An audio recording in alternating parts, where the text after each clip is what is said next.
ไม่ซึ้งค่ะสวัสดีค่ะ ตอนนี้เรากำลังจะไปซักผ้านะคะทักในนำในหวานมากหน่อยค่ะว่าย่านเบอร์เซนนั่นแหละหักเป็นปุ๊บเป็นว่าแต่เลยกดสักโคตีตานำค่ะ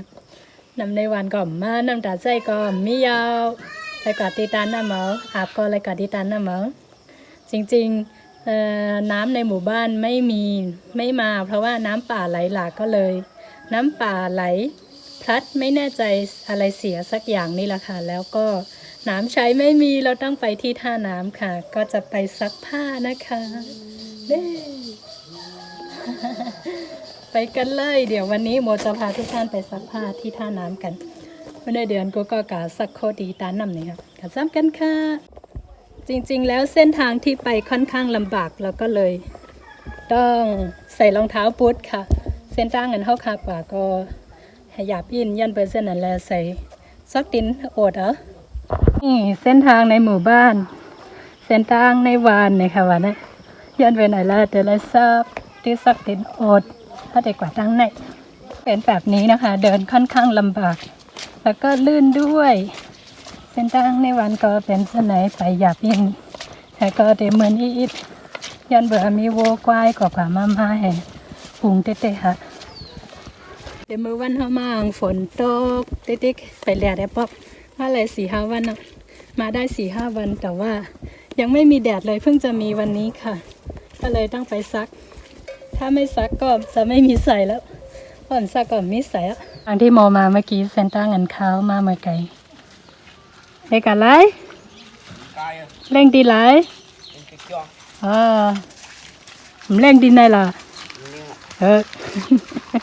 ก็เลี้ยวแกอ่ะ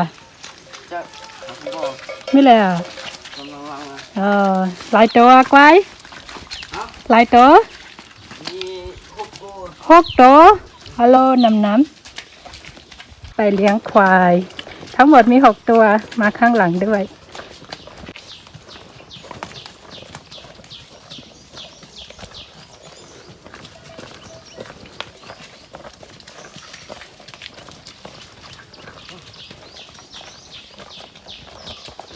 ลูกตีขึ้นมา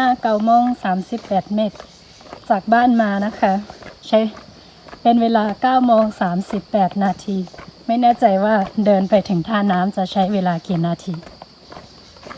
ป้ากว่าตีตาน้ำแต่ก็เตะใจข้าวตัง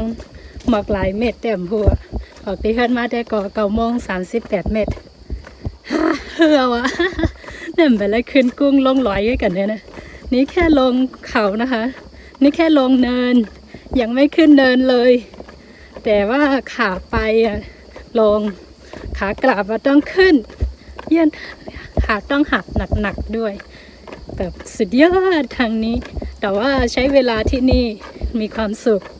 ถึงแม้จะลำบากแต่มีความสุขเพราะว่าเราได้อยู่กับธรรมชาตินะคะอยู่ที่นี่ก็มีดังเซอร์เตยันเบือหังในอะไรอยู่ซ้อมสับเผาว่าค่ะเนาะเพราะอยู่ในเว้งก็เดี่ยมเลยกว่าไกด์ก็หนาว่ากูเซอร์กูลองแคมแลบมีดังเซอร์อยู่มันเลยอยู่ซ้อมสับเผาว่านั่นค่ะเนาะเหนื่อยแล้วแต่เส้นทางก็เปลี่ยวนะแต่ก็ได้ยินเสียงนกเสียงกาโอเคเส้นทางก็น่าอยู่แก่ได้ยินเสียงนกเสียงกาก็แคนอินเส้นทางแบบนี้เปลี่ยวมากมีทางไปหลายที่เลยเพราะว่าทางนี้ทางไปไล่ไปนานะคะนี่ก็จะเป็นเส้นทางกว่าไฮกว่าหน้าเนี่ยค่ะเอาค่ะเด็กกว่าเส้นทางในค่ะได้เด็กกว่าในเส้นทางในเส้นทางอันขาลงมานี่จะเป็นเส้นทางที่โมลงมาตอนเด็กๆเราเคยมาเก็บกินอะไรสักอย่างตรงนี้แต่ว่าโมจำไม่ได้แล้วต้นไม้ใหญ่มากต้นไม้ใหญ่เต๊ะๆนี่เริ่มมองเห็นนาแล้วนะคะเตะหันในหน้าค่ะเนาะในหน้าก็หังลีเต๊ะๆยันเผื่อเป็นตาเด็กซ้อมไว้เข่าหนึ่งค่ะซ้อมยาวๆกิดนาเฮาเกยทั้งหมดจริงๆในนาจะสวยมากแล้วก็เหลือแค่นาเราที่เดียวนอกนั้นก็โอเคค่ะนี่นาเรายังอยู่อีกที่หนึ่ง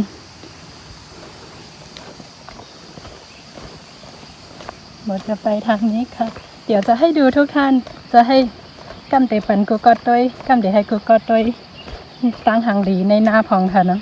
เดี๋ยวจะให้ทุกคนดูความสวยงามของทุ่งนาด้วยนะคะ ทั้งหมดก็จะใช้เวลาถ้าน้ำไม่มีใครเลยทั้งหมดก็จะใช้เวลา10 นาทีเดินลงมาใจคาดัง10 มินิทหันออกไปลงมาถึงยาวนี่เห็นความสวยงามของทุ่งนาแล้วค่ะหันตั้งหางหลีในตรงหน้าเยาค่ะเนาะหันคาเดมาลอยโคก็เป็นตีในก้อยหนังเก่าค่ะที่โมจะมาซักผ้านะคะก็จะเป็นตรงนี้ค่ะ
จริงๆน้ำอันนี้ก็ไหลมาจากบนภูเขานะคะนี่ก็ไหลมาตีร้อยซ้อมร้อยก็หนาว่าเป็นน้ำใสๆแต่มีข้าวคือดอกพอถึงข้าวแห้งค่ะนี่ก็น้ำนี้นะคะก็จะมีตลอดทั้งปีเลยไม่มีแห้งนะคะ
ซักผ้าตอนนี้ซักผ้าเสร็จแล้วนะคะเป็นเว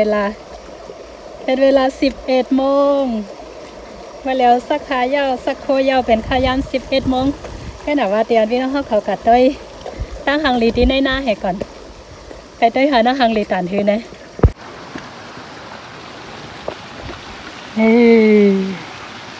สวยงามมากค่ะทางภูเขาก็ฝนตกไว้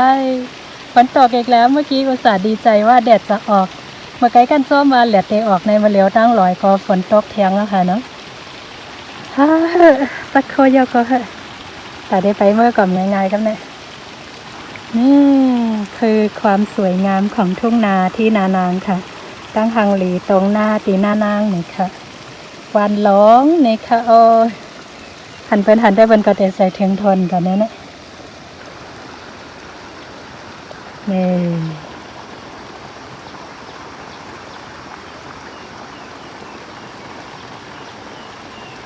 หางลีเบ็ดใส่ค่ะหางลีเบ็ดใส่หางลีเต้ๆค่ะเนาะที่นี่ก็จะเป็นเตียนค่ะมาลอยโค้งแบบไก่นั่นที่นี่ก็จะเป็นที่โมมาซักผ้าเมื่อกี้นะคะความลึกก็ไม่ลึกเท่าไหร่แค่ถึงเข่าเองค่ะตั้งลึงก่อมเพราะลึกกาค่ะเนาะถึงหัวเข่าไปค่ะนะคะเส้นทางเมื่อเฮิร์นนี่ก็จะเป็นเส้นทางกลับบ้านค่ะ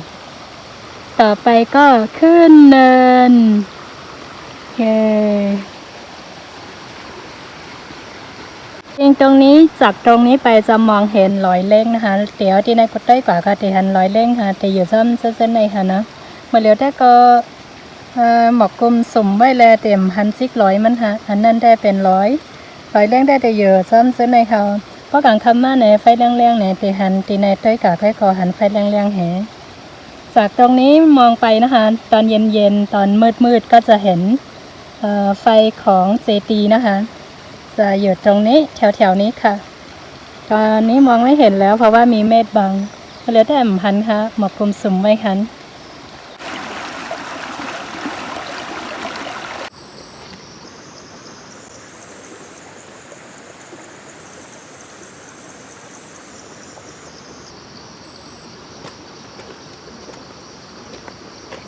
นี่ก็เป็นเส้นทางอันเท่าคาเตไปเมื่อ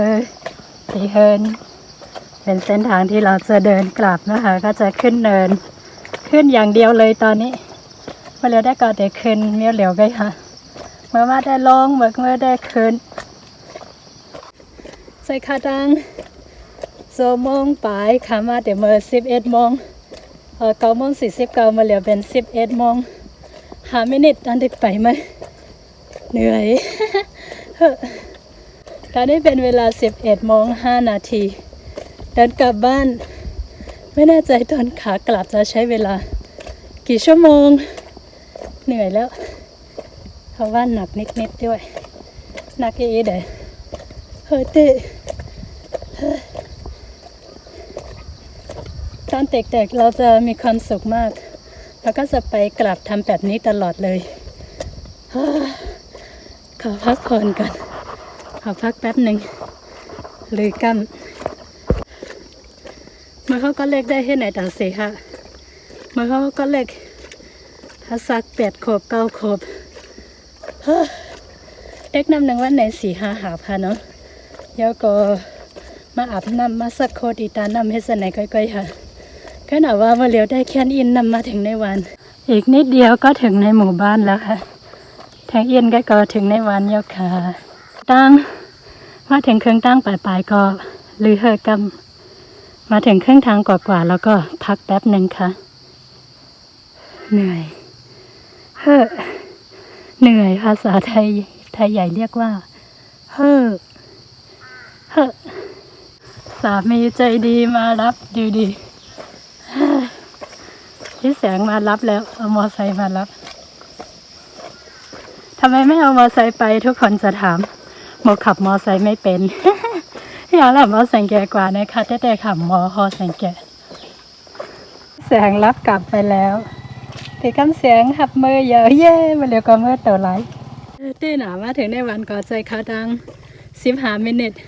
มาถึงในหมู่บ้านนะคะใช้เวลา15 นาทีเพราะว่าต้องขึ้นเนินตอนนี้พี่แสงรับกลับแล้วก็ไม่มีอะไรแล้ว โชคดีมากกับรีพี่คำเสียงมาหับมือก็หนาว่าถึงตั้งเป้งอาจจะได้มาหับมือ